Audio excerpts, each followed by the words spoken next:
Oui, bonjour à toutes et à tous. Donc, un intitulé assez générique, comment l'observation des écosystèmes forestiers sert aussi à la prévention des risques de pollution radioactive. Donc, pour un cadre assez général à l'intérieur duquel je vais tenter d'illustrer comment l'utilisation de données et échantillons du réseau Renécofor nous ont aidés à répondre à certains questionnements scientifiques en lien avec le comportement des éléments radioactifs. Next. OK. Donc, les écosystèmes forestiers et la radioactivité, vous devez vous demander pourquoi on fait ce grand écart. C'est un sujet d'étude, je pense on peut le dire aujourd'hui, qui est encore extrêmement peu développé et même resté longtemps dans la périphérie des études de type biogéochimie ou radioécologie, même si vous vous en souviendrez peut-être, les premiers biogéochimistes utilisaient des radiotraceurs, Vernadsky en Russie ou Holland Wolfson aux États-Unis. Quelques événements majeurs ont suscité un nouvel intérêt pour le comportement de radioéléments en écosystème forestier. Je pense notamment à ces catastrophes majeures telles que l'accident de Tchernobyl. Donc Tchernobyl, ce sont une émission considérable de radioactivité, des transports sur de longues distances, des contaminations très fortes localement, notamment à tel point que ça pouvait occasionner la mort sur pied de la végétation, notamment les pins sylvestres. Aujourd'hui, après un certain temps, il reste encore des questions difficiles à résoudre, des situations difficiles à gérer. C'est du fait de contre-mesures assez radicales, l'abandon des territoires, c'est l'accumulation de biomasse sur pied, de matières organiques mortes, et donc de risques d'incendie et de contamination secondaire dans le futur. En 2011, malheureusement, il y a eu également Fukushima. Donc c'est un accident quand même d'une autre ampleur, à peu près 10 fois moins de contamination, mais des transports sur de moins longues distances, mais une contamination très importante de l'écosystème forestier. Il faut savoir que localement, les territoires contaminés près de Fukushima représentent 70% des territoires contaminés, donc avec tous les problèmes de gestion que ça pose à long terme. Des contre-mesures beaucoup plus également actives, dynamiques, parce qu'il y a eu des décisions de décontamination, pas de l'entièreté des écosystèmes forestiers, mais au moins des écosystèmes proches des habitations ou des zones industrielles ou des écoles, etc. Alors la radioactivité, elle est aussi naturelle. Dans les sites miniers, les friches industrielles, on parle de radioactivité augmentée du fait de concentrations locales plus importantes d'éléments comme l'uranium, le radium ou le thorium, du fait d'extraction d'uranium, de charbon ou engrais phosphaté. Et puis, il y a les retombées naturelles. Il y a des éléments naturels radioactifs qui sont produits régulièrement avec des retombées, notamment dans les écosystèmes forestiers, tels que le tritium, le carbone 14, un élément qui devrait vous intéresser. On en a beaucoup parlé du carbone, le beryllium 7, le chlore 36, le sodium 22, le potassium 40, des éléments, donc des marqueurs naturels qui peuvent être aussi utilisés pour le suivi de leurs homologues en cas de contamination. Alors, Elandra, pourquoi l'écosystème forestier? Vous devez vous demander, mais qu'est-ce qu'on vient foutre dans cette communauté? Bon, moi je suis un peu forestier, donc j'ai une excuse. Juste une petite parenthèse, je pense. La gestion des déchets radioactifs impose des études d'impact très sérieuses, d'ailleurs fortement encadrées par la réglementation. On utilise couramment des modèles dits biosphères, très classiques, dont le but est la quantification d'une dose. La quantification d'une dose et d'un risque enveloppe, disons, appelons-le un risque maximum. Donc on part d'exutoires supposés, mais réalistes, de biosphères très stylisées, biosphère tempérée, biosphère froide, biosphère chaude, parce qu'on doit se projeter à très long terme. Nos calculs vont jusqu'à 10 000 ans. Avec les caractéristiques de ces biosphères potentielles, on utilise des modèles à compartiments et à flux très classiques pour chiffrer le transfert dans la chaîne alimentaire et calculer la dose à des groupes critiques supposés utiliser le territoire, souvent de façon très volontaire, avec une autarcie, par exemple, maximum.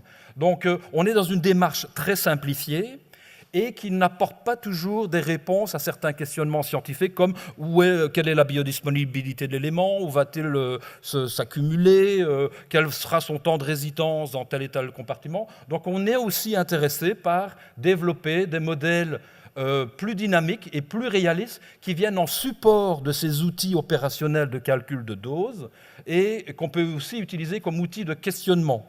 Alors pourquoi pour la forêt ? Déjà parce que la forêt elle est très présente dans l'environnement proche des stockages de l'Andra. Elle est prédominante sous différents climats, donc aussi à des climats à très long terme qui nous intéressent pour des études d'impact, de type boréal, voire méditerranéen, et puis parce que tout simplement, on pense que c'est un bon modèle d'étude pour les longues échelles de temps qui nous intéressent particulièrement. Les échelles de temps du développement de la forêt, de son fonctionnement, correspondent assez bien aux échelles de temps qu'on utilise pour nos études d'impact. Alors, les démarches et objectifs, on suit une démarche assez classique qui est commune à d'autres collègues dont j'ai vu les exposés. On part de sites expérimentaux plus ou moins équipés, sources de données, d'échantillons. Pour avoir des bilans en termes de stock, de flux, on peut aller vers de l'expérimental pour mieux appréhender la spéciation, la transformation de ces éléments. Ces données sont utilisées pour calibrer des modèles qui sont ensuite utilisés pour répondre à certaines questions sur la répartition des éléments, leur taux de persistance, etc. Donc ces modèles sont très utiles pour répondre à différentes questions comme peut-on comparer l'impact des relâchements hypothétiques d'un stockage dans le futur à celui des empreintes historiques ? Je l'avais mentionné avant, l'existence déjà aujourd'hui, par exemple, de chlore-36 dans l'environnement. Il est intéressant de positionner l'impact des cendres par rapport au marquage naturel actuel. Peut-on préciser le risque d'accumulation en modélisant différentes voies de contamination ?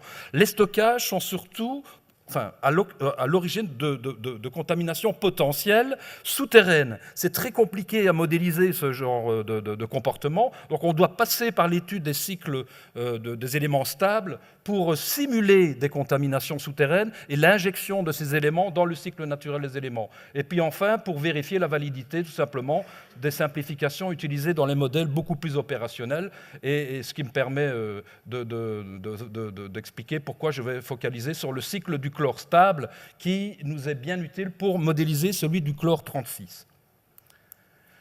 Alors, le chlore, c'est encore un peu un mystère au niveau écologique. Il y a un vrai dilemme, notamment dans certaines monographies. Est-ce qu'il y a une interaction biologique ou pas ?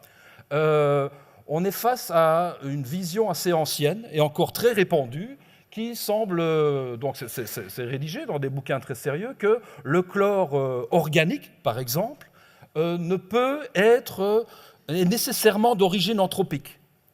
À l'échelle globale, la forme chlorure domine totalement et suit simplement les flux d'eau. Donc, dans un écosystème forestier, certains imaginent encore que tout ce qui rentre en chlore dans l'écosystème forestier sort sous forme de chlorure, et très rapidement. Le chlorure peut être utilisé comme traceur des masses d'eau dans le paysage. Les hydrologistes adorent le chlore.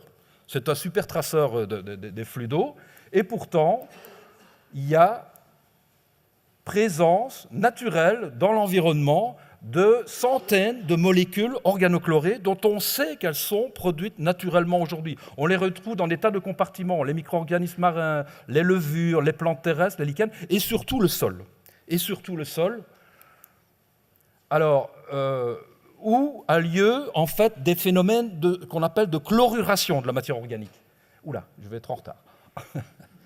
La chloruration de la matière organique, en deux mots, qu'est-ce qu'on en sait aujourd'hui ? Du chlore inorganique en présence d'eau oxygénée et d'une enzyme produite par des champignons est à l'origine de la production de chlore très réactif, un peu de l'eau de Javel si vous voulez, qui réagit avec la matière organique pour permettre la formation de bonds covalents entre le chlore et le carbone. Donc on a du chlore lié à la matière organique.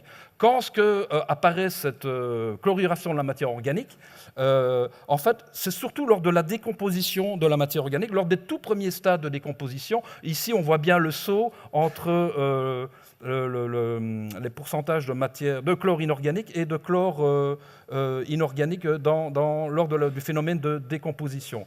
Donc la chloruration est un phénomène assez rapide et qui, en plus, permet une accumulation de chlore.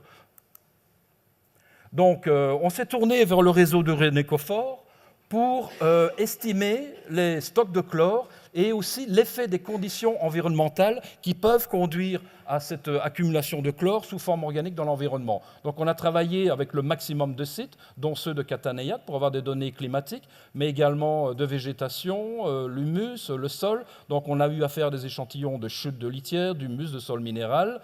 Je passe sur l'analyse. On a fait la distinction entre les poules inorganiques et les poules organiques de chlore. Alors, les premiers résultats nous ont donné un peu ce bilan. En fait, une très grande variabilité en fonction du type de site.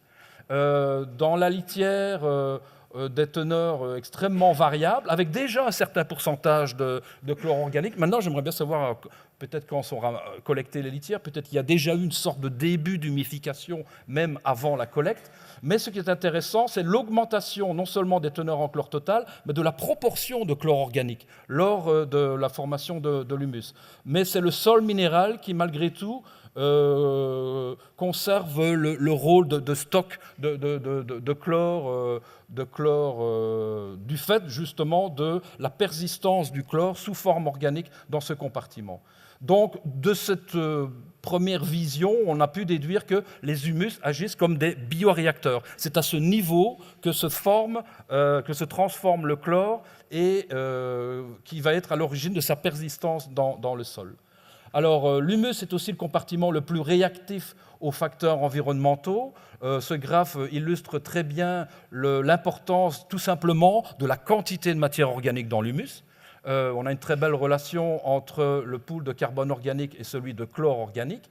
Des tests statistiques ont également été réalisés pour tenter d'élucider les facteurs environnementaux qui favoriseraient la production et la persistance de chlore dans l'environnement, notamment sous forme de chlore organique. En fait, seulement le compartiment de l'humus est apparu comme très corrélé à différentes variables environnementales, notamment les intrants en chlore, les essences, le stock de carbone et le pH du sol. Donc, en fait, plus vous aurez des dépôts élevés, plus on aura affaire à des résineux, un humus de type mort modère et une acidité forte, et plus on aura la probabilité de former du chlore organique et de l'accumuler dans l'environnement. Le taux d'accumulation lié à la transformation, c'est une autre information essentielle pour la description du cycle. Les stocks et les flux ne suffisent pas. Donc là, il a fallu être un petit peu créatif. J'avais mentionné avant que c'est au niveau de l'humus que se forme le chlore organique, avec des augmentations de concentration du fait de la captation du chlore inorganique des dépôts, et puis qui rentre dans les réactions de chloruration. Donc on s'est inventé une petite formule pour quantifier ce taux d'accumulation apparent. On en est arrivé à la conclusion que finalement, on avait toujours cette énorme variabilité en fonction du site et que aussi les taux de transformation étaient assez faibles finalement. Ça se passe vite, mais ça se passe lentement. Et ce sont des côtés... Vite, ça se passe vite pendant le processus d'humification, mais le phénomène prend son temps, notamment par rapport à d'autres flux, notamment celui des retombées, vous voyez, c'est quelques pourcents à peine. Donc, ce qui nous fait dire qu'on ne peut pas négliger l'existence d'un cycle organique du chlore, mais il représente encore, il mobilise encore très peu de quantité par rapport au cycle, on va dire, plus, comment on l'appelle celui-là, le géochimique du chlore, et malheureusement, je n'aurai pas le temps de vous parler du cycle biologique, qui mobilise aussi d'énormes quantités de chlore et sur lesquelles on devrait revenir dans le futur. Donc, à quoi servent toutes ces données ? Eh bien, même celles du type de Renécofor, si on maîtrise les intrants, les chutes de litière, le taux de chloruration et d'autres données acquises soit via Renécofor, soit sous d'autres sites, on est capable de modéliser, de calibrer ce genre de petits modèles avec la représentation de la végétation, des différents compartiments du sol et surtout avec une représentation explicite des compartiments organiques du chlore. Donc voilà, ici je vais juste souligner, c'est l'importance de la mise en équilibre entre la végétation et les poules de chlore inorganique. Donc nos modèles opérationnels, en tout cas nous, ne sont pas remis en question. Mais ce qui est intéressant de voir, c'est cette progression, cette augmentation lente de la formation du pool de chlore organique qui est en général négligé dans les modèles opérationnels. Et ça prend du temps. On a un équilibre environ après 1000-2000 ans, donc ce qui correspond bien aussi à, je pense, la persistance de la matière organique dans les sols profonds. On en a parlé beaucoup aujourd'hui. Voilà. Donc, je n'ai pas de conclusion, mais j'ai une bonne nouvelle. On a des nouveaux enjeux, des nouveaux partenaires pour de nouvelles aventures, notamment sur le césium et l'iode, en lien avec l'accumulation et le prélèvement racinaire dans le cadre d'un projet ANR. On a des nouveaux questionnements également sur le sélénium, sa spéciation et sa persistance dans les sols. Donc là, on s'intéresse aux éléments stables, mais pour en fait mieux représenter le cycle des éléments, des isotopes radioactifs.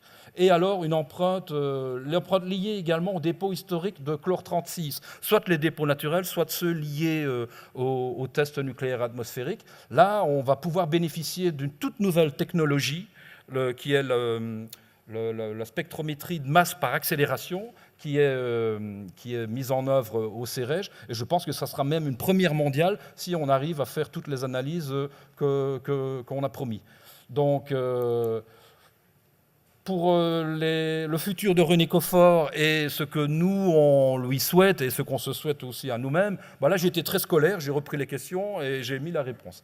Donc, quel est l'apport? Ce sont surtout, dans notre cas, des données et échantillons originaux et complémentaires pour des conditions écoclimatiques contrastées. Ce qui nous intéresse en particulier, ce sont les très longues échelles de temps. Donc la diversité des écosystèmes est importante. Et pour le futur, il faut, je pense, qu'on tout simplement continuer à privilégier ces collections très intégrées pour ces sites très contrastés, notamment en termes de climat, de retombées atmosphériques et de type de turnover de la matière organique. Voilà, merci pour votre attention et merci à René Coffort.